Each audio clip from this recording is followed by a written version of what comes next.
Hi everyone, today we're going to learn about a super important word in English, think.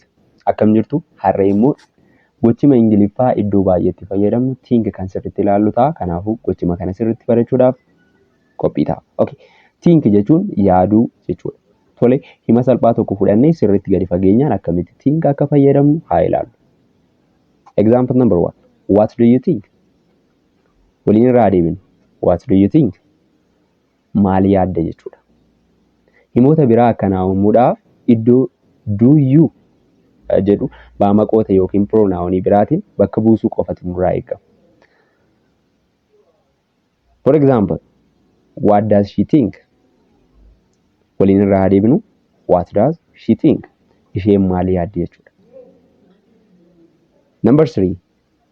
What do they think? What do they think? Isaan maal yaadu jechuudha. Kanaaf iddoo do you jedhu does she fi do they bakka buusuudhaan himoota gara olii kana uumuu dandeenya. Isin immoo hima mataa keessanii akkanaa ijaara. Kan ijaartanis koomentii jalatti naaf barreessa. Inni biraa immoo does fi do eenyu waliin akkamitti garaagarummaa isaanii maal inni kan jedhu baruu yoo barbaaddanii liinkii telegiraamaa descriptionii irra jiruun gara telegiraamaa deemuudhaan faayilii buufadhaatu dubbisa. Amma immoo himoota biroo haa ilaallu. Number 1. I think it's going to rain later this afternoon. Waliin haa jennu. I think it's going to rain later this afternoon. Okay, is it difficult? Dinnuun ulfaata? Amma sadaffaa irra waliin haa jennu. I think it's going to rain later this afternoon. Har'a waaree booda roobni waan roobu natti fakkaata. Number 2. Do you think you will accept the job offer?